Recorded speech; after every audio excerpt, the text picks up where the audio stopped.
তখন আমি কিন্তু এটা চিন্তা করি না যে আমাদের যে এত বড় একটা হবে যে বা আমাদেরকে সিআইডি ধরে নিয়ে যাবে বা আমাদেরকে জেলে যাবে, আমরা ভাবছি এটা ছোট একটা বিষয়। তখন আমাকে নিয়ে গেছে, বসায় রাখার পরে পুলিশ আসছে, আসার পর আমাকে হ্যান্ডকাপ লাগাইছে। হ্যান্ডকাপ লাগাই আমাকে নিয়ে গেছে সিআইডি অফিসে, ওইখানে আমাকে জিজ্ঞাসাবাদ করছে। জিজ্ঞাসাবাদ করার পরে আমি সব কিছু বলছি, সব কিছু বলার পরে আমাদেরকে পরে আবার আরেক জায়গায় পাঠাইছে। আরেক জায়গায় এক রাত্রে আমি জেলখানায় ছিলাম। ছিলার পরে আমরা ভাবছি যে ওইখান থেকে আমাদেরকে ছেড়ে দিবে। পরের দিন বিকালবেলায় সিআইডি এসে, স্পেশাল সিআইডি এসে আমাদেরকে পায়ে এবং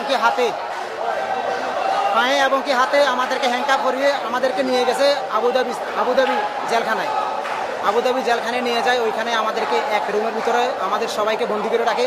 তখন আমরা ভাবছি যে আমরা অল্প কয়জন, আমাদেরকে প্রথম আমরা 57 জনের পরে এরপরে 2 দিন পরে দেখতেছি যে আরও লোক ধরে নিয়ে আসছে।